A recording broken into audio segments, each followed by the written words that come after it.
जिनकी अगर आप देखते हो पावर इंटरेस्ट भी हाई है और पावर भी हाई है। ऐसे लोग जिनकी ऑर्गेनाइजेशन के अंदर इंटरेस्ट भी हाई हो और पावर भी हाई हो, अब ये कौन है सर? इनके लिए आप याद रखो, इनको आप कहोगे ये की प्लेयर है। इनको तो लाजमी तौर पे समझो ये वो लोग हैं जो ऑर्गेनाइजेशन को चला रहे हैं, ये वो लोग हैं जिनका ऑर्गेनाइजेशन में कलीदी रोल है। तो ये कौन से हो सकते हैं? ये जो हमारे बोर्ड ऑफ डायरेक्टर हैं, जो हमारे बड़े हैं, सीईओ टाइप के लोग हैं, या ये कह लो ये हमारे जो शेयर होल्डर हैं, जो हमारे कंपनी के शेयर होल्डर हैं, जिनकी इंटरेस्ट भी हाई हो सकती है, उनमें से पावर भी हाई है। तो बेटा ये जो पावर इंटरेस्ट मैट्रिक्स है इंतहाई इंपॉर्टेंट है।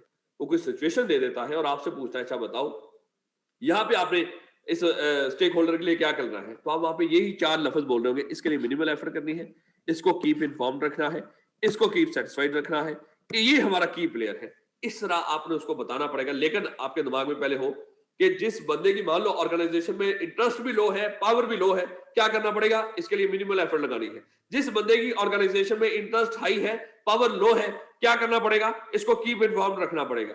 जिस बंदे की ऑर्गेनाइजेशन के अंदर जो इंटरेस्ट है वो लो है, पावर हाई है, इसको सेटिस्फाई रखना पड़ेगा। जिस बंदे की ऑर्गेनाइजेशन में इंटरेस्ट भी हाई हो, पावर भी हाई हो, इसको आप ये की प्लेयर है। ये फौरन दिमाग में आना चाहिए। इतनी अच्छी तरह इसको पढ़ लीजिएगा। इसलिए तो मैं हमेशा बच्चों को कह रहा था, बच्चे कह रहे थे ना सर ये तो मान लो कि सारे का सारा लॉजिक ही है, वो मेरे बच्चे यहाँ पे तो ये देखो ये तो रटा भी है। आपको पता होना चाहिए लो interest, low power, minimal effort. ये अकॉर्डिंग टू मेड्रो मैट्रिक स्ट्रक्चर आपके दिमाग में यही लफ्ज आना चाहिए, मिनिमल एफर्ट। बात सुन रहे हो कि नहीं? लो बेटा, इसके बाद यहाँ पे उसने जो किताब के अंदर जिस तरह आपको चीजें बताई हुई है, ये इंतहाई इंपॉर्टेंट है। कहता है if the stakeholder has very little power and very little interest in the matter, minimal effort is needed trying to keep the stakeholder informed about the matter. यहाँ पे मिनिमल एफर्ट्स लगानी है, ये हमने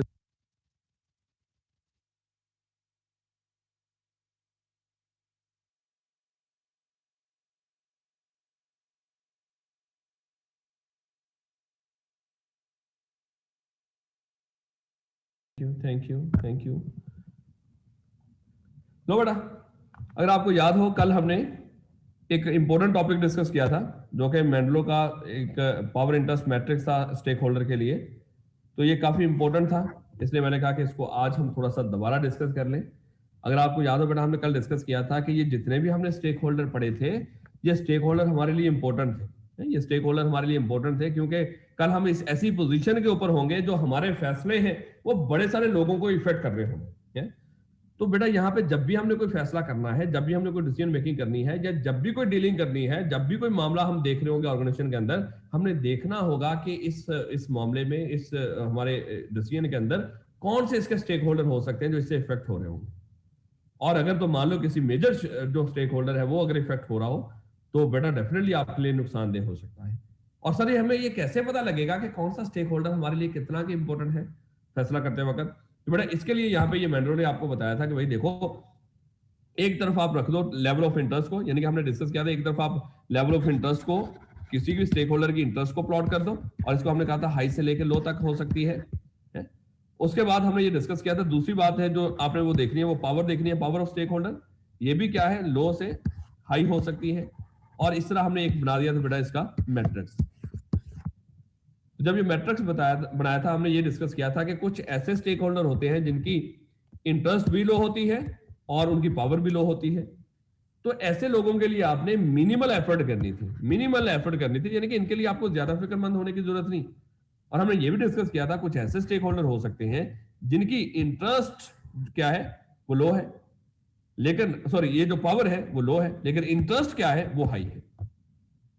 तो ऐसे लोग जो बड़ी ही दिलचस्पी लेकर बैठे हुए हैं आपके ऑर्गेनाइजेशन के अंदर, बड़ा ध्यान रखकर बैठे हुए हैं, तो ऐसे लोगों को हमने डिस्कस किया था इनको इन्फॉर्म रखना है, कीप इन्फॉर्म। ये बातें जो ये लिखी हुई ना ये बड़ी इंपॉर्टेंट है। उसके बाद हमने डिस्कस किया था कुछ ऐसे लोग भी होते हैं जिनकी ऑर्गेनाइजेशन में इंटरेस्ट लो होती है, इंटरेस्ट लो है लेकिन पावर हाई है, बड़े ताकतफुल हैं, बड़े पावरफुल हैं, आपकी ऑर्गेनाइजेशन को बड़े लेवल के ऊपर इफेक्ट कर सकते हैं। तो बेटा ऐसे लोगों के लिए हमने ये कहा था कि इनको आपने सेटिस्फाई रखना है, इनकी जो बात हो आपको माननी पड़ेगी, अगर नहीं मानोगे तो आपके लिए नुकसान होगा। उसके बाद नेक्स्ट क्या था कि ऐसे लोग भी हैं जो जिनकी पावर भी बड़ी हाई होगी और इंटरेस्ट भी बड़ी हाई होगी, और इनको हमने कहा था ये की प्लेयर थे। तो बड़ा ये मेंडलो का जो पावर इंटरेस्ट मैट्रिक्स था, तो ये कल हमने ये डिस्कस किया था। आई होप कि इसका सारा आपको समझ आया होगा। और हमने डिस्कस किया था जैसे कोई भी लो इंटरेस्ट वाले और लो पावर वाले लोग कौन से हो सकते हैं ऑर्गेनाइजेशन के अंदर। हमने कहा था कि एम्प्लॉइज ऑफ सप्लायर्स या ओकेजनल कस्टमर, जो हमारे छोटे मोटे कस्टमर हैं, या हमारा जो छोटा स्टाफ होता है ऑर्गेनाइजेशन के अंदर, ये ऐसे लोग होते हैं जिनकी ना तो ज्यादा इंटरेस्ट होती है ना पावर होती है। उसके बाद हमने डिस्कस किया था ऐसे कौन से लोग होते हैं जिनकी इंटरेस्ट क्या है वो हाई हो और पावर जिनकी लो हो।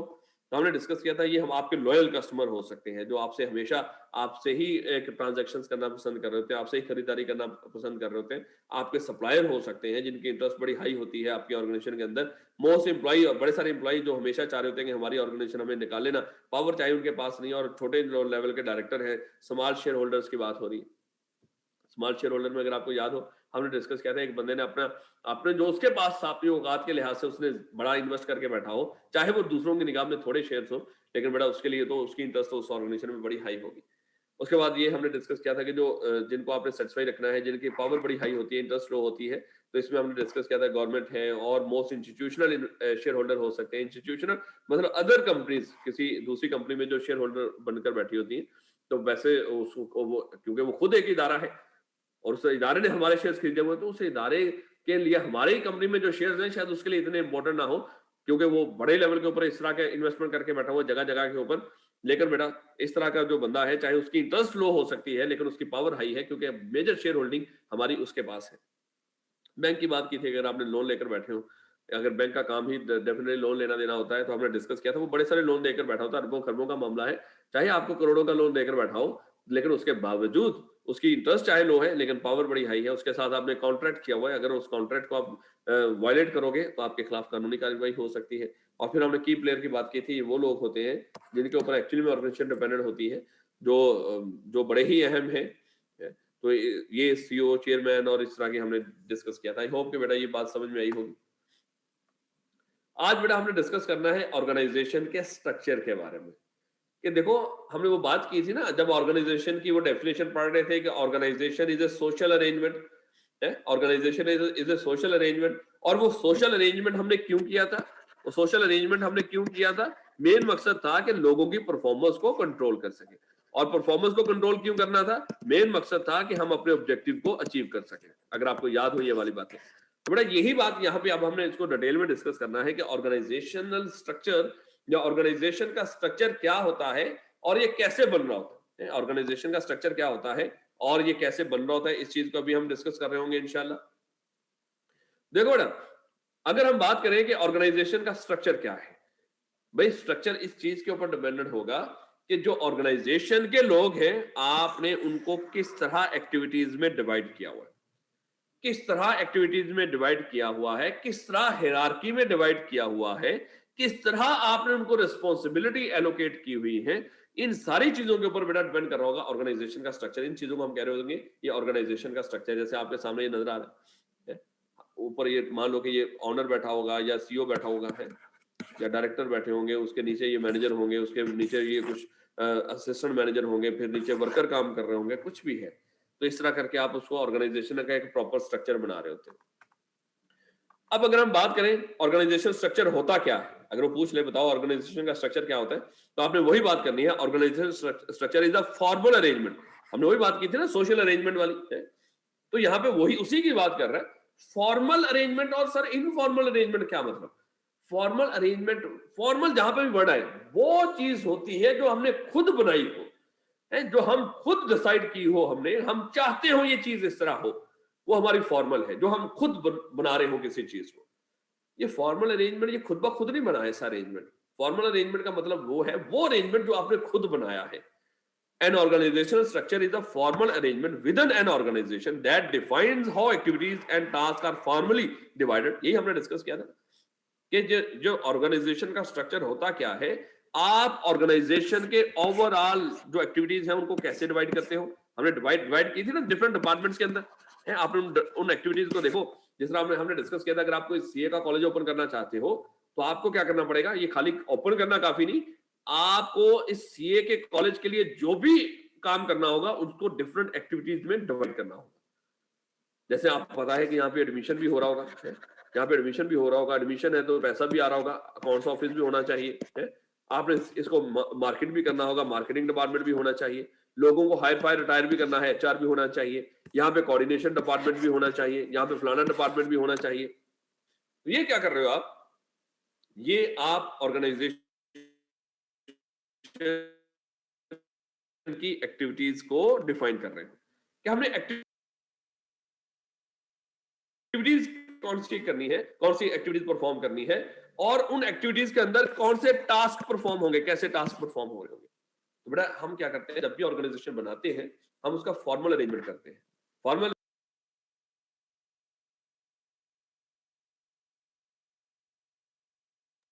इसका इंफॉर्मेशन फ्लो होने का मतलब क्या है, इसको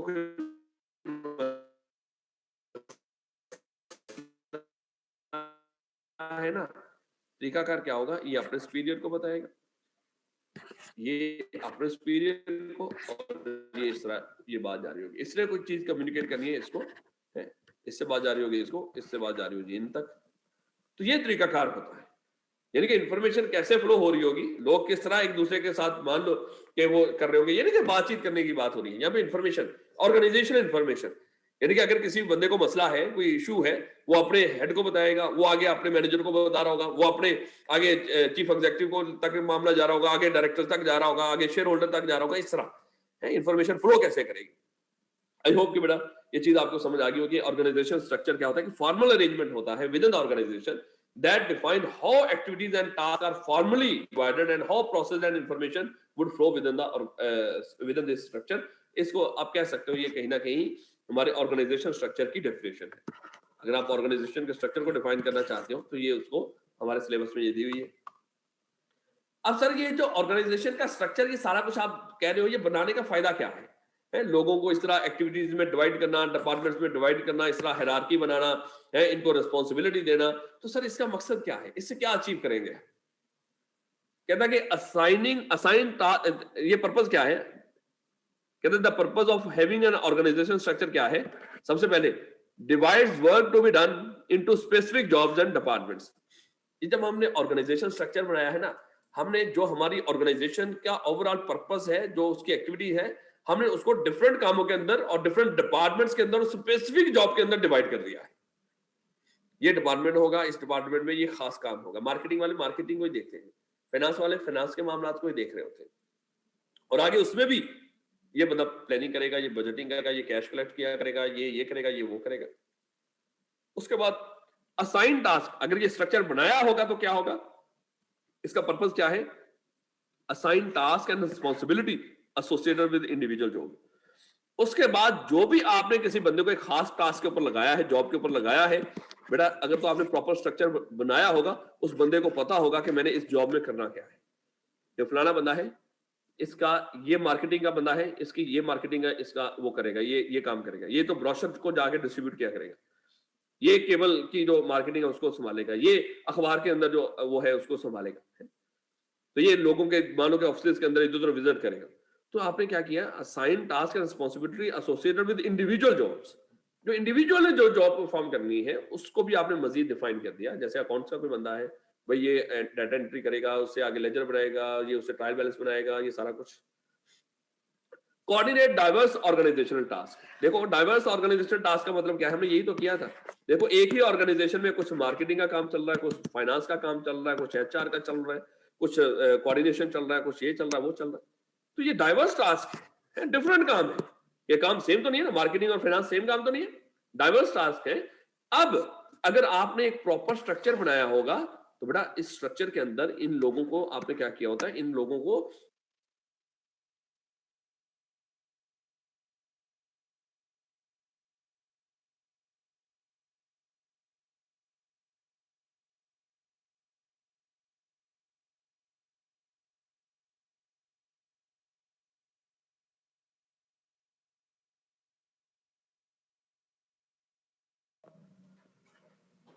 अस्सलाम वालेकुम स्टूडेंट्स, क्या आपको मेरी आवाज आ रही है?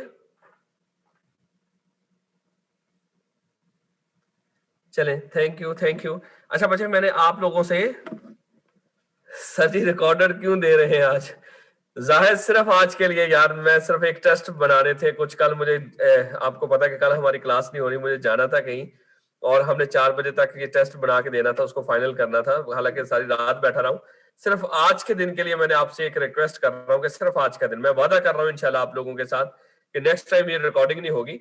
कल वैसे भी हमने बहुत important, कल नहीं मतलब सैटरडे को हमारी बड़ी इंपॉर्टेंट क्लास है जिसमें हमें मेटल स्ट्रक्चर को डिस्कस करना है। सो आज ये रिकॉर्डिंग सुन ले, जो सुबह भी हमारी क्लास हुई थी 11 से 12। तो इंशाल्लाह कल वैसे ही हमारा ऑफ है। परसों इंशाल्लाह हमारी क्लास, बेटा मैं हमेशा आपके साथ हूँ, मेरे लिए आप बड़े इंपॉर्टेंट हो। मैं इंशाल्लाह परसों आपके साथ हूँ। बस आज का दिन मेरे बच्चे, जज़ाकल्लाह जज़ाकल्लाह, thank you.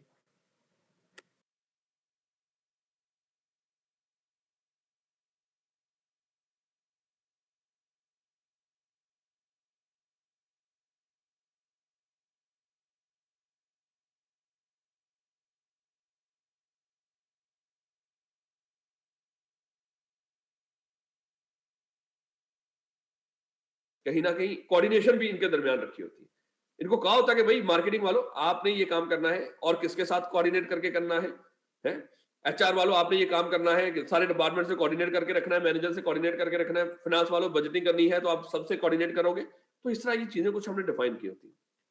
Cluster jobs into units, यानी कि हमने जॉब्स को क्या कर दिया, एक यूनिट्स में हमने उनको डिवाइड कर दिया। Establish relationship among individual groups and departments, यहाँ पे हमने लोगों के रिलेशनशिप बना दिए। देख ये तेरा बॉस है, ये तेरा सबऑर्डिनेट है, तू इसको जवाब दे है, ये तुझे जवाब दे है, तो हमने इस तरह इसको कर दिया। Establish formal line of authority, formal line of authority हर एक बंदे को पता है यहाँ पे उसकी पोजीशन क्या है। फॉर्मल लाइन ऑफ अथॉरिटी यानी कि वो लाइन ऑफ अथॉरिटी, वो चेन ऑफ कमांड जो हमने खुद बनाई हो। तो यहाँ पे हर बंदा जान रहा होगा उसका बॉस कौन है, सबऑर्डिनेट कौन है, कौन किसको जवाब दे है, कौन किसके लिए काम कर रहा है, सब कुछ हमने क्लियर करके रखा होगा। Allocates and deploy organisation resources, इस तरह ऑर्गेनाइजेशन के रिसोर्सेज को एलोकेट करने में, उनको यूज करने में हमें कहीं ना कहीं मदद मिल रही होती है। तो बेटा ये पॉइंट्स हैं, अब वो पेपर में सीधा सीधा पूछेगा ऑर्गेनाइजेशन के स्ट्रक्चर का क्या पर्पस होता है, तो बेटा आपको ये पॉइंट वहां पे लिखने होंगे। और मैं हमेशा कहता हूं जहां पर भी कुछ बुलेट्स आ रहे हो, जहां पर भी कुछ चंद बुलेट्स आ रहे हो, ये आपके लिए इंतहाई इंपॉर्टेंट होता है। और इसके बिल्कुल ऊपर जो लिखा होता है, जो बिल्कुल ऊपर कुछ वो लाइन डेड लाइन लिखी होती है, ये आपका क्वेश्चन होता है, ये आपका क्वेश्चन होता है। तो यही बात है बेटा, आई होप कि इन चीजों को आपने अंडरस्टैंड कर लिया होगा। To put it in the simplest term possible, and organisation structure क्या है, describe how a company, division, team और अदर ऑर्गेनाइजेशन इज बिल्ट, यानी कि एक ऑर्गेनाइजेशन को, उस कंपनी को, आगे उसकी टीम्स को, डिवीजन्स को आपने कैसे बिल्ड करना है। How all of its various components fit together, कैसे ये सारे जो डिफरेंट कंपोनेंट आपने बनाए हैं ऑर्गेनाइजेशन के अंदर, डिपार्टमेंट बनाए हैं, ये किस तरह मिलकर काम कर रहे होंगे। An organizational structure consists of activities such as task allocation, ये समझाने के लिए बातें, इनको आप देख लीजिए।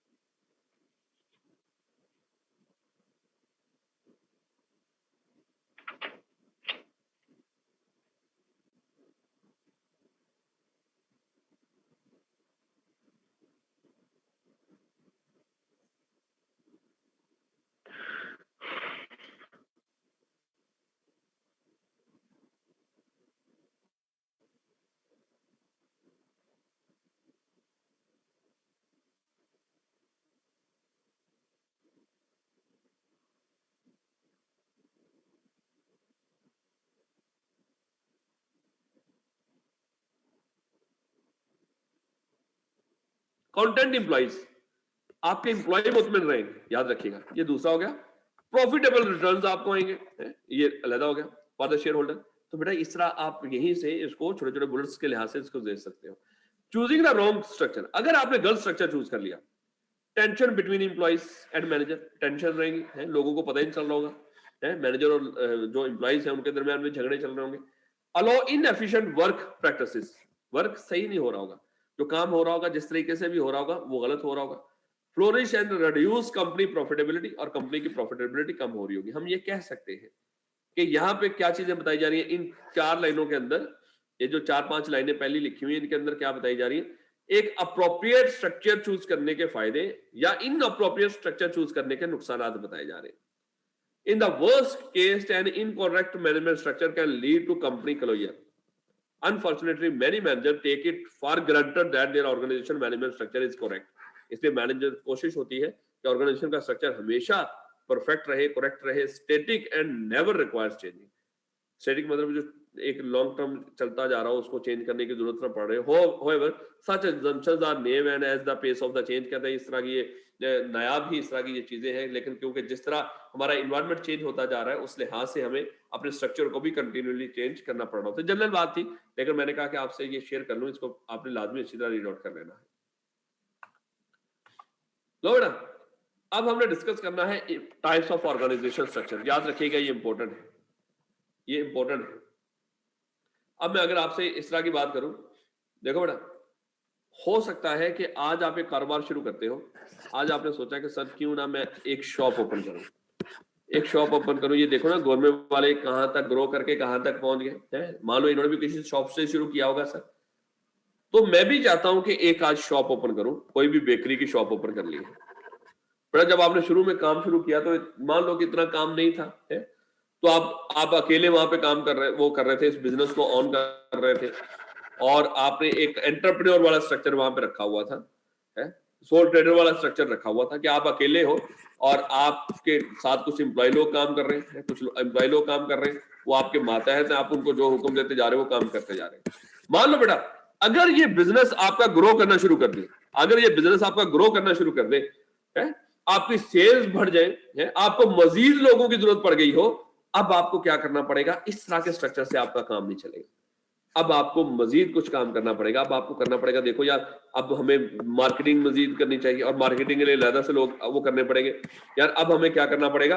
अब हमें कुछ कैश और फाइनेंस के मामलों के लिए अलग से कुछ लोग चाहिए, उसको अलग करना पड़ेगा. यार एचआर के जो है इतने लोग आ रहे हैं जा रहे हैं, एचआर को वो करना पड़ेगा, है? ये फलाना जो है उसको वो करना पड़ेगा. तो प्रोडक्शन या जो भी मैन्युफैक्चरिंग वाला कुछ करना पड़ेगा. कहने का ये मतलब है, जब आपकी ऑर्गेनाइजेशन ग्रो करती है ना सोल ट्रेडर से, जो नेक्स्ट फेज में आप जाते हो वो क्या है? हमारा इस तरह के फंक्शन बनाना शुरू करते हो. खैर, इसको एक एक करके आगे बढ़ते हैं.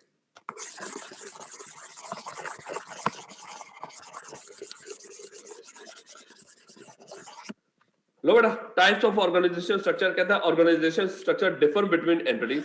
डिफरेंट एंटिटीज के डिफरेंट ऑर्गेनाइजेशन स्ट्रक्चर हो सकते हैं. The organisation structure for an entity should be appropriate for the size of the entity. याद रखो, जो भी स्ट्रक्चर आपने अडॉप्ट किया हो वो अप्रोप्रिएट होना चाहिए. अप्रोप्रिएट के मतलब आपकी ऑर्गेनाइजेशन को सूट कर रहा हो, आपकी ऑर्गेनाइजेशन के मुताबिक हो, the nature of its operation and what it is trying to achieve.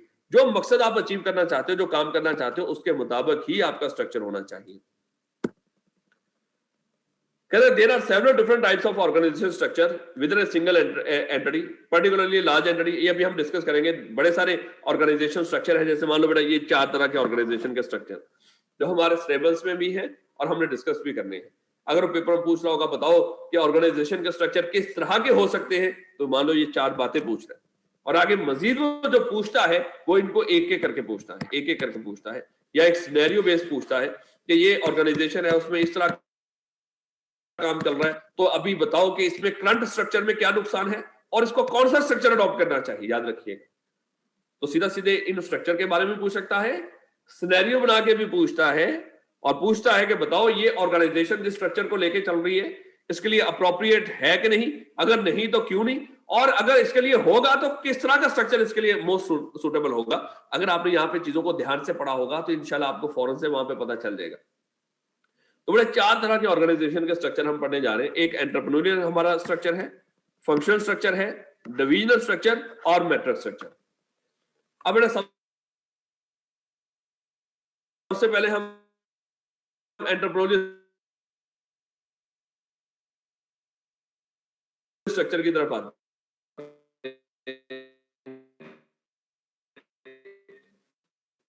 देखो बेटा,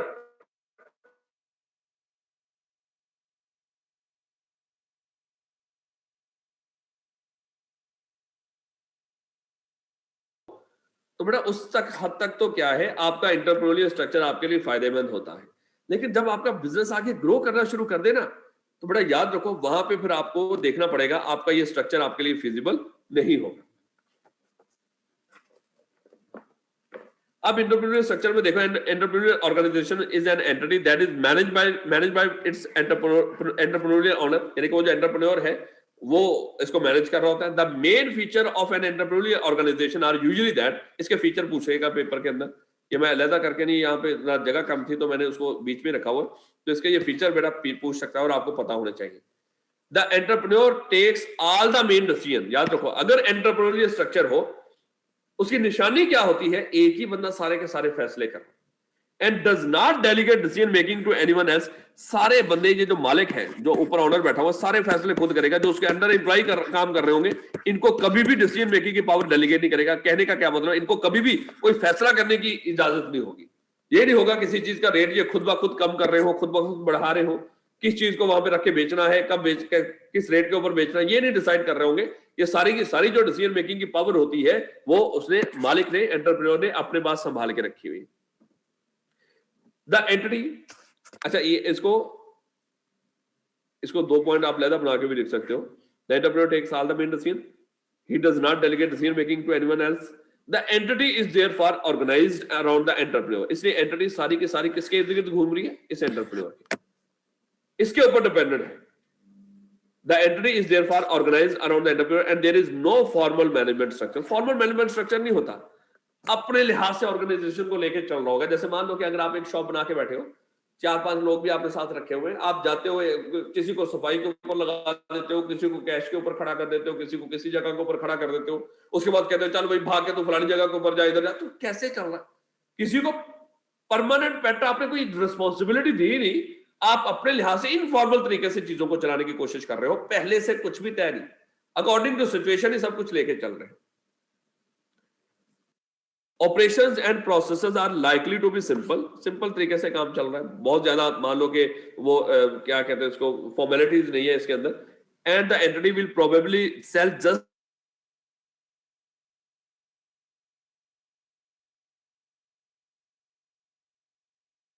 small number of products. Definitely बेटा ये जो हमारा एंटरप्रेन्योर वाला स्ट्रक्चर है, जब तक आप स्मॉल नंबर ऑफ प्रोडक्ट्स बना के बेच रहे हो ना, तब तक चलेगा। लेकिन अगर आप अपनी जो प्रोडक्ट्स लाइंस हैं, जब आप अपनी प्रोडक्ट्स को मजीद बढ़ाना चाहते हो, मजीद प्रोडक्ट करना चाहते हो, तो बेटा अब आपको क्या करना है। जैसे मान लो अब मैं एक सीए में मेरा थोड़ा सा एक्सपीरियंस है, मैं ये चाहता हूँ कि चलो मैं साइड के ऊपर जाके अपना एक सीए का छोटा सा कॉलेज बना लूँ, एक छोटी सी चलो दुकानदारी शुरू कर लूँ। उसके बाद अगर मान लो कि ये सीए तक तो मेरा काम था, चले मैंने इसको चला लिया, मैनेज कर लिया, मेरा खुद का एक्सपीरियंस था। उसके बाद अगर मेरा दिल करता है मेरे पास, अच्छा यहाँ पे सीसीए के बच्चे पूछने आते हैं, इंटरमीडिएट के पूछने आते हैं, एमबीए के पूछने आते हैं, मैं इन कोर्सों को इंट्रोड्यूस करवाऊं, बेटा अब ये अगर आप मजीद प्रोडक्ट्स बीच में ऐड करना चाहते हो, ये आपके लिए हैंडल करना मुश्किल होगा। तो चंद एक प्रोडक्ट तक तो एक ये जो सोल प्रोप्राइटर होता है, एंटरप्रेन्योर होता है, चल जाता है, लेकिन अगर मजीद उसमें ऐड करना चाह रहा हो चीजों को, तो फिर इसको मजीद लोगों को भी ऐड करना पड़ता है, उसको भी आगे हम देखेंगे। As it grows larger, however, an entrepreneurial structure will become inefficient. अगर कोई ऑर्गेनाइजेशन ग्रो करना शुरू करती है तो बेटा याद रखिएगा एंटरप्रेन्योरियल स्ट्रक्चर वहां पे इनएफिशिएंट हो जाता है और फॉर्मल स्ट्रक्चर की जरूरत पड़ती है वहां पे आपको। जैसे अभी मैं बात कर रहा था ना, अगर आप ये गोरमेंट की एग्जांपल लेते हो, मान लिया कि हमने इन्होंने एक दुकान से शुरू किया होगा, और एक एंटरप्रेन्योर वहां पे बैठा होगा, सारे मामला को चला रहा होगा। लेकिन जैसे ही बिजनेस ग्रो करना शुरू होगा, जैसे ही इन्होंने बीच में मजीद प्रोडक्ट्स को, फर्नीचर है, फलाना है, गवर्नमेंट रेस्टोरेंट है, व्हाटसएवर ऐड करना शुरू कर दिया, बेटा एक बंदे के बस की तो बात ही नहीं रही। अब इनको क्या करना पड़ेगा, इनको प्रोडक्ट वाइज और दूसरे वाइज इनको क्या करना पड़ेगा, अपनी ऑर्गेनाइजेशन को लेकर चलना पड़ेगा। खैर उससे भी पहले क्या है, सबसे पहले जब आपका बिजनेस ग्रो कर रहा हो, जब आपने प्रोडक्ट्स ऐड कर ली हो, आपकी सेल बढ़ गई हो, सारा कुछ हो गया हो, अब आपको थोड़ी सी चीजों को फॉर्मल करना पड़ेगा। फॉर्मल क्या है, अब दूसरा चलते हैं। जब आपका बिजनेस ग्रो कर गया तो बेटा अब आपका एंटरप्रेन्योर स्ट्रक्चर काम नहीं आएगा, अब आपको नेक्स्ट स्टेज के ऊपर जाना पड़ेगा, वो है हमारा फंक्शनल स्ट्रक्चर। जब एक एंटरप्रेन्योर के बस की बात ना रहे, बिजनेस ग्रो कर गया हो, इतना ग्रो कर गया हो, उसके बस की बात ना रहे, जो नेक्स्ट स्ट्रक्चर हम सोचते हैं वो हमारा होता है बेटा फंक्शनल स्ट्रक्चर। फंक्शनल स्ट्रक्चर में क्या है, अब आप ऑर्गेनाइजेशन को फंक्शन की बेस के ऊपर, फंक्शन क्या है, जो एक्टिविटीज में आपने परफॉर्म करनी है उसकी बेस के ऊपर डिवाइड करते हो। पहले तो आप इनफॉर्मल तरीके से चल रहे थे ना, एक्टिविटीज को डिवाइड ही नहीं किया होता एंटरप्रेन्योर के अंदर। अब आपको क्या करना पड़ेगा, जो एक्टिविटीज आपकी ऑर्गेनाइजेशन ने परफॉर्म करनी है उसके लिहाज से आपको डिवाइड करना पड़ेगा। मैंने किताब वाली ही एग्जांपल ले ली यहां पे। अब क्या करना पड़ेगा, अब ये जो एंटरप्रेन्योर है इसको प्रॉपर स्ट्रक्चर बनाना पड़ेगा, फॉर्मल स्ट्रक्चर बनाना पड़ेगा, जिसको हम फंक्शनल ऑर्गेनाइजेशन कह रहे हैं। वो क्या है? ये क्या बोर्ड ऑफ डायरेक्टर्स को अपॉइंट करेगा, आगे सीईओ वगैरह आ रहे होंगे। एक मजीद क्या है, ऑर्गेनाइजेशन को फंक्शन की बेस पे डिवाइड करेगा। ये है वो फंक्शन, ये है वो फंक्शन, याद रखो। आपने ऑर्गेनाइजेशन को फंक्शन की बेस पे डिवाइड कर दिया है। कौन कौन से फंक्शंस अब चल रहे होंगे? अकाउंटिंग और फाइनेंस के, मार्केटिंग और सेल के function, research and development, HR है, प्रोडक्शन है, प्रोडक्शन में आगे मजीद मशीनिंग, असेंबली, फिनिशिंग। और जब आपने फंक्शन में डिवाइड कर दिया ऑर्गेनाइजेशन को, अब इनमें आप अलग-अलग लोगों को रख रहे होंगे। वो लोग क्या कर रहे होंगे? अपनी ये एक्टिविटीज परफॉर्म कर रहे होंगे। मार्केटिंग है, मार्केटिंग का काम, रिसर्च एंड डेवलपमेंट वाले अपना काम, एचआर वाले अपना काम कर रहे होंगे। तो कहते हैं जब एक ऑर्गेनाइजेशन एंटरप्रेन्योर से बढ़ जाती है, ग्रो कर जाती है, अब आपको अपनी एक्टिविटीज को अलग-अलग करना पड़ेगा। अब आपका बिजनेस ग्रो कर गया है, अब आप मजीद ब्रांचेस ओपन करना चाहते हो, अब आपको क्या करना पड़ेगा? मजीद लोगों की जरूरत पड़ेगी।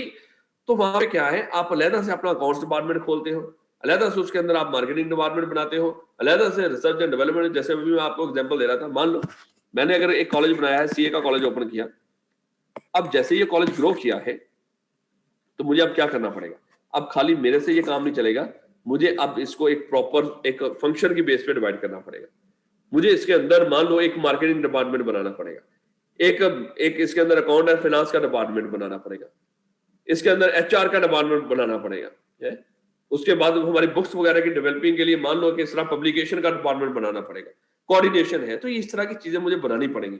तो जब इस तरह हम कर रहे होते हैं, ये फंक्शन है। जैसे आप आते हो, मान लो सीएफई में आते हो, सीएफई कभी के मान लो कि ये भी एक एंटरप्रेन्योर था। मान लो अज्यूम कर लो कि शुरू में एक बंदे ने इसको शुरू किया छोटे लेवल के ऊपर, जब ये ग्रो करके इतना बड़ा हो गया है, अब अगर आप सीएफई में आते हो, आपको यहाँ पे फंक्शन नजर आते हैं। आपको पता होता है ये एडमिशन ऑफिस है, जब आप फलानी एप्लीकेशन लेकर कोऑर्डिनेशन में जाओ, फलानी एप्लीकेशन लेके आप वहां पे अकाउंट्स ऑफिस में जाओ, फलानी जगह पे जाओ, है मार्केटिंग में जाओ। तो ये चीजें आपको पता चल रही है कि यहाँ पे जब मैं आता हूँ सीएफई के अंदर, तो यहाँ पे ये सारे जो ऑर्गेनाइजेशन डिवाइडेड है, ये किसकी बेस के ऊपर डिवाइडेड है? फंक्शंस की बेस के ऊपर डिवाइडेड है। थोड़ा यहाँ पे इस चीज को जरा थोड़ा सा पढ़ लेते हैं, क्या इसमें लिखा हुआ है। कहता है a functional organisation groups together people who have comparable skills and perform similar task। यही हमने किया था ना, जो सिमिलर टास्क है, रिसर्च एंड डेवलपमेंट वाले यहाँ पे बैठेंगे, मार्केटिंग एंड सेल वाले यहाँ पे बैठेंगे। सिमिलर टास्क है, मिलता जुलता जो काम है, उस तरह का काम करने वाले सारे लोगों को एक जगह के ऊपर इकट्ठा कर दिया हमने। जो जगह जगह के ऊपर आपने अकाउंट्स वाले लोगों को बैठाया हुआ था, तो इसके सेल को देख, तो इसके सेल को देख, अकाउंट्स को देख, तो इसके अकाउंट्स को देख, तो उनको हमने सबको एक जगह के ऊपर इकट्ठा करके उनका डिपार्टमेंट बना दिया। तो यहाँ पे हमने क्या किया, एक्टिविटीज को, जो सेम तरह की एक्टिविटीज परफॉर्म करते थे लोग, उन सबको एक जगह के ऊपर इकट्ठा करके उनका एक डिपार्टमेंट बना दिया। ये लो बैठो अपने डिपार्टमेंट के अंदर और ये काम करो। तो हमने क्या किया है, comparable skill of perform similar task, उनको एक जगह के ऊपर इकट्ठा कर दिया। This form of organisation is fairly typical for small to medium size company. ये मोस्टली जो स्मॉल और मीडियम साइज की कंपनीज होती हैं, उनमें आपको यही स्ट्रक्चर नजर आएगा। Which groups their people by business function? Accountants are grouped together, as are people in finance, marketing and sale, human resource, production, research and development. Each unit is headed by individual with the expertise in the units particular। यानी कि इनका एक manager होता है ऊपर, है ये ना, ये रिसर्च एंड डेवलपमेंट डिपार्टमेंट है, तो इसका अपना एक मैनेजर होगा, इसका अपना एक मैनेजर होगा, है ये जो हेड हमने बनाए हैं, इनके अपने हेड बनाए हैं, ये इसको लीड कर रहे होते हैं अपने डिपार्टमेंट को। Example of typical function in A business enterprise include human resources. ये देख लेना बेटा, इसी तरह की बात है। आई डोंट नो कि इसमें कोई मजीद इस तरह की मुश्किल बात हो, लेकिन चीजों को आपने पढ़ लेना है अच्छी तरह। मैं इनको देखो, मैं वैसे जो पैराग्राफ होते हैं उनको रिकमेंड नहीं करता इतना, हालांकि मैंने यहाँ पे इनको स्लाइड्स में रखा हुआ है। तो इसका मतलब क्या है कि इनको अच्छी तरह पढ़ लीजिएगा। अगर वो स्ट्रक्चर के बारे में कुछ कैरेक्टरिस्टिक्स आपसे पूछना चाह रहा होगा, तो शायद उसने बुलेट्स अलग बना के ना लिखे हो, लेकिन यहाँ से आपको पता चल जाएगा। लेकिन साथ ही क्या हुआ, एक क्वेश्चन दिया हुआ साथ साथ, जो प्रैक्टिस क्वेश्चन है इनको लाजमी कर लीजिएगा, पास पेपर नहीं है मोस्टली। ये प्रैक्टिस क्वेश्चन दिया, मैंने कहा कि वहां पे तो चलो उसने बुलेट्स अलग करके नहीं दिए, यहाँ पे आपको पता चल गया। कहता है discuss the salient features of a functional organisational structure and the main advantage that are associated with. अब देखो ना, ऊपर जब आपने पैरा पढ़ लेना है, सारी अंडरस्टैंडिंग ले लेनी है, तो फिर आपको ये सॉल्व करना आपके लिए आसान होगा। आप इसको आसानी से सॉल्व कर सकते हो इस क्वेश्चन को। वो क्या कह रहा है, कहता है कि फीचर बताओ मुझे, जो फंक्शनल ऑर्गेनाइजेशन स्ट्रक्चर है क्या था इसके अंदर। हमने क्या डिस्कस किया था, in a functional organisation structure Decision making authority and responsibility are segregated and delegated in a formal arrangement. यही हुआ था ना. अगर आप यहाँ पे देखो, हमने क्या किया था, पहले जो एंटरप्रेन्योर था, पहले जो एक बंदा सारे के सारे मान लो कि काम चला रहा था, जब उसका बिजनेस ग्रो किया, ये एक एंटरप्रेन्योर था, पहले अपनी एक दुकान बना के बैठा हुआ था, जब ये बिजनेस ग्रो कर गया, हमने उसको फंक्शन में डिवाइड कर दिया. पहले ये सारी डिसीजन मेकिंग पावर इसके पास थी, आपने उसने क्या कर दिया, इस डिसीजन मेकिंग पावर को डेलीगेट कर दिया, इनको डेलीगेट कर दिया, इन्होंने आगे सीईओ को डेलीगेट कर दिया, सीईओ ने आगे मजीद डिपार्टमेंट्स जो बने हुए थे उनके मैनेजर्स को डेलीगेट कर दिया आगे. तो इस तरह अपनी जो डिसीजन मेकिंग की पावर थी वो यहाँ पे क्या हो गई, डेलीगेट हो गई. In a formal arrangement according to the specific grouping of the each activity, जो हमने ग्रुप बनाए हैं, जो उनको डिफरेंट डिपार्टमेंट में डिवाइड किया है. Each function department has its own management structure and staff to perform activities. ये भी हमें पता है. द मेन एडवांटेज क्या है इसके, development of skill, expert knowledge, because the employees are able to concentrate within their particular areas of specialization. देखो ना, आपने अकाउंट्स के सारे लोगों को एक जगह के ऊपर बैठाया हुआ, यहाँ पे जब ये सारे लोग बैठे होंगे, खुद ही सोचो, एक ही काम के ऊपर इन्होंने अकाउंट्स का काम करना है, इधर उधर नहीं भागना है. पहले तो इनफॉर्मल स्ट्रक्चर था ना, जब सोल ट्रेडर था, एंटरप्रेन्योर था, काम करेगा. और जब वो वही काम कर रहा होगा, स्पेसिफिक काम कर रहा होगा, हमें ये पता है जब एक काम को हम बार बार करते हैं तो इससे क्या आता है, हमारे अंदर स्किल्स आती है, हमारे अंदर वो अगर आपको याद हो, स्पेशलाइजेशन आती है, स्पेशलाइजेशन से एफिशिएंसी आती है, एफिशिएंसी से परफॉर्मेंस बढ़ती है. तो कहते हैं efficient utilisation of human and other resources because they are deployed in specialised activities. अब उनके एफिशिएंट काम करेंगे, सही काम करेंगे, कहीं पे किसी को कोई दिक्कत आ भी रही होगी दूसरे से पूछ लेंगे. Facilitate smooth coordination of similar function with in the department. Smooth काम चल रहा होगा, कोई दिक्कत नहीं आएगी. Assessment of employee performance with the clarity as the allocated functions are performed on a continuous basis. है, आप उनकी असेसमेंट कर सकते हो, आप देख सकते हो अकाउंट्स डिपार्टमेंट की क्या परफॉर्मेंस जा रही है, मार्केटिंग वालों की क्या है. हर कोई बंदा आपने उनको कोई टारगेट दिए होंगे, कुछ आपने उनको मान लो कि कुछ परफॉर्मेंस मेजरमेंट दी होंगी, कुछ यार्डस्टिक बनाई होगी कि इस लिहाज से आपने इतने दिनों के अंदर, इतने महीनों के अंदर ये चीज अचीव करनी है. खैर ये तो जनरल सी बात कर रहा हूँ, लेकिन ये इससे आपको थोड़ा सा इस तरह के जो क्वेश्चन, इसलिए मैं हमेशा कहता हूँ कि जब भी आप ये कोई चैप्टर कर रहे होंगे, मेरे बच्चे पास्ट पेपर लाजमी कर लीजिएगा और बहुत अच्छी तरह कीजिएगा. लो बेटा, अब देखिएगा हुआ क्या. मैं यहाँ पे दोबारा से पहले तो आपको वही बताता हूँ गवर्नमेंट के साथ क्या हुआ. गवर्नमेंट ने क्या किया, मान लो गवर्नमेंट ने बेटा एक शॉप से शुरू किया, और सो तो नहीं ना रहे, मुझे एक चीज बता दो, जाग रहे हो ना, मैसेज करके बता दो. ये ना मैं अकेला ही बोले जा रहा हूँ. नहीं, एक बच्चा कहता है नहीं, चले ठीक हो गया, बाकी कह रहे हैं यस सर, चले थैंक यू, ठीक हो गया. अली हमजा कह रहा है सो रहा है, तू पुत्र सो जा, चल पुत्र तू छुट्टी कर, बेशरम. खैर देखो बेटा, अब डिविजनल ऑर्गेनाइजेशन स्ट्रक्चर की हम बात करने लगे हैं. अब ये डिविजनल ऑर्गेनाइजेशन स्ट्रक्चर कैसे बन रहा होगा, कैसे काम कर रहा होगा, इसको हमने देखना है.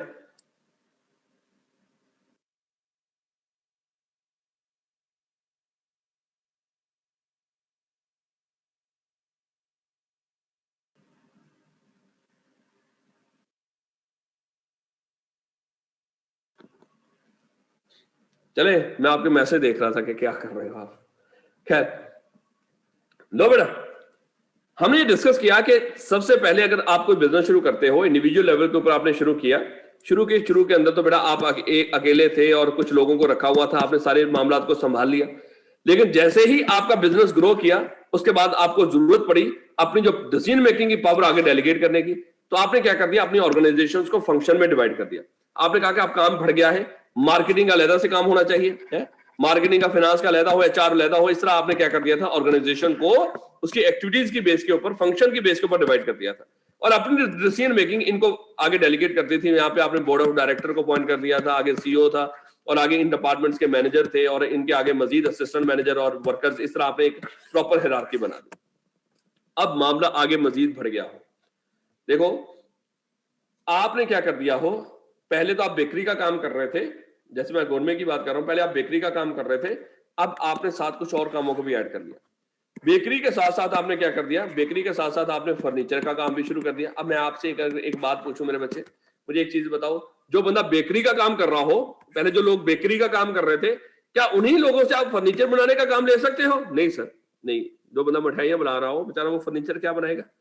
तो आपने क्या कर दिया, बेकरी, उसके बाद फर्नीचर, उसके साथ ही आपने एक रेस्टोरेंट भी ओपन करने शुरू कर दिए हो। मुझे ये बताओ, क्या यहाँ के वर्कर यहाँ पे काम आएंगे? नहीं सर, उसका तो मामला अलग है, तरीकाकार अलग है। और उसके साथ आपने क्या कर दिया, एक न्यूज चैनल खोल दिया। क्या ये वाले लोग ये रिपोर्टिंग कर सकते हैं सारा कुछ है? नहीं सर। अब यहाँ पे क्या हुआ है, यहाँ पे बेटा आपने मजीद डाइवर्सिफाइड प्रोडक्ट्स को ऑफर कर दिया मार्केट को। तो अब आप खुद ही सोचो, जब आपने इस तरह का काम कर दिया हो, अब आपको क्या करना पड़ेगा? अब ऑर्गेनाइजेशन को डिविजन्स की बेस पे डिवाइड करना पड़ेगा। सर बात नहीं समझ में आई, ये क्या है? देखो, हम शुरू में क्या करते थे, बेकरी का काम कर रहे थे। मान लो कि हम फंक्शनल स्ट्रक्चर में चले गए थे और यहाँ पे हमने क्या कर दिया था, इसका मार्केटिंग डिपार्टमेंट, उसका सेल डिपार्टमेंट, एचआर डिपार्टमेंट और इस तरह फाइनेंस डिपार्टमेंट सारे बना के काम चला रहे थे मेरे बच्चे। उसके साथ ही जब हमने इसमें प्रोडक्ट को मजीद ऐड कर दिया, मान लो हमने फर्नीचर को ऐड कर दिया, अब ये लोग तो नहीं उसको मान लो कि काम कर सकेंगे उसके अंदर फर्नीचर का, तो हमने क्या कर दिया, हमने फर्नीचर को यहाँ पे लैदा कर दिया, फर्नीचर को लैदा कर दिया, इसकी डिवाइड कर दिया हमने, इसकी डिवीजन बना दी लैदा से, और इसके नीचे मजीद हमने फंक्शन स्ट्रक्चर लगा दिया। यानी कि इसका अपना मार्केटिंग होगा, इसका अपना सेल होगा, इसका अपना मैन्युफैक्चरिंग वाले होंगे, इसके अपने ये सारे फाइनेंस का होगा। ठीक हो गया? तो इसी तरह अगर आपने दूसरा कोई बिजनेस शुरू किया है, उसको आपने शुरू किया, मान लो जैसे रेस्टोरेंट शुरू किया, तो इसको आपने मजीद नीचे फंक्शन लगा दिए, अपने अपने फंक्शन लगा दिए। ये आपने जो लैदा किया है, ये डिवीजन्स है, और इन डिवीजन्स के नीचे किस तरह काम कर रहे होते हैं डिवीजन्स, आगे फंक्शन स्ट्रक्चर को लेकर। तो ये जनरल सी बात है, इसमें हरगज भी कोई मुश्किल बात नहीं, याद रखिएगा। कहता है कि अगर हमने कोई प्रोडक्ट, मान लो कि डिवीजन स्ट्रक्चर बनाना हो, सर किस किस बेस पर बन सकता है? देखो बेटा, प्रोडक्ट डिवीजन भी हो सकती है, जैसे अभी हमने गवर्नमेंट की एग्जांपल ली, गवर्नमेंट ने क्या करना शुरू कर दिया, कई प्रोडक्ट ऑफर करना शुरू कर दी है, उसमें बेकरी भी है, उसमें हमारा फर्नीचर भी है, उसमें न्यूज चैनल भी है, उसमें रेस्टोरेंट भी है। तो क्या करना शुरू कर दिया, ये प्रोडक्ट है, तो प्रोडक्ट डिवीजन भी हो सकती है। उसके बाद कस्टमर डिवीजन भी हो सकती है। देखो, हम कस्टमर की बेस के ऊपर भी कर सकते हैं, जैसे फैक्ट्री के अंदर होता है ना, फैक्ट्री के बाहर एक छोटी सी उन्होंने दुकान भी बनाई होती है। भाई ये लोग जो क्या है, ये जो हमारे नॉर्मल जो छोटे मोटे कस्टमर हैं उनके लिए, ये हमारे जो इंडस्ट्रियल कस्टमर है, ये उसके लिए डिवीजन है। तो आप कस्टमर डिवीजन भी कर सकते हो कि छोटे जो कस्टमर है उनको डील करने के लिए लैदा से, और जो बड़े आपके जो इंडस्ट्रियल कस्टमर हैं जो उनको डील करने के लिए लैदा से। प्रोसेस डिवीजन भी हो सकती है। अगर आप मान लो कि एक ऑर्गेनाइजेशन है, एक जो भी चीज आप बना रहे हो, उसमें आप डिफरेंट प्रोसेसेस को परफॉर्म करते हो। इसमें अगर आप किताब की तरफ देखो तो क्या कह रहे हैं, if goods move through several steps during production, A company might opt for process division structure. यानी कि अगर एक आपकी जो प्रोडक्ट जो भी बना रहे हो, वो कई प्रोसेस से गुजर के बन रही होती है, उसमें असेंबली है, उसमें मैन्युफैक्चरिंग है, उसमें फलाना है फलाना है, तो आप इन चीजों की लहदा से इनकी डिवीजन कर सकते हो उसकी बेस के ऊपर ही। खैर, इसको हम कल डिस्कस करेंगे, ये सारी की सारी बातें एक एक करके इंशाल्लाह। उसके बाद ज्योग्राफिकल डिवीजन भी हो सकती है मेरे बच्चे। ज्योग्राफिकल डिवीजन क्या है, अब देखो ना, अगर हम गवर्नमेंट की बात करें, ये लाहौर में भी है, उसके बाद ये मान लो कि गुजरांवाला में भी है, ये किसी और इलाके में शेखुपुरा में भी है। तो इसका मतलब क्या हुआ, अब ये ज्योग्राफिकल लिहाज से भी आप इसकी डिवीजन कर सकते हो कि लाहौर ये है, लाहौर के मामला, यहाँ पे लाहौर है जी भैया, लाहौर इसका अपना वो होगा, जो फंक्शन स्ट्रक्चर होगा वो होगा। इसी तरह गुजरांवाला, उसका अपना फंक्शन स्ट्रक्चर होगा, नीचे लगा होगा। तो इस तरह भी बेटा आप इसको कर सकते हो। बाकी इंशाल्लाह यहाँ तक आप इसको देख लीजिएगा, जैसे एक दफा रीड आउट कर लीजिएगा। इनको आगे डिटेल में कल हम डिस्कस करेंगे। ये जो अभी हम प्रोडक्ट स्ट्रक्चर, कस्टमर, ये सारा कुछ डिस्कस किया है, इसको हम इंशाल्लाह कल यहीं से शुरू करेंगे। इसको एक दफा एक अच्छी तरह रीड आउट करके आइएगा। बहुत शुक्रिया बेटा। कल बड़ा इंपॉर्टेंट है, हमने मेट्रो स्ट्रक्चर डिस्कस करना है।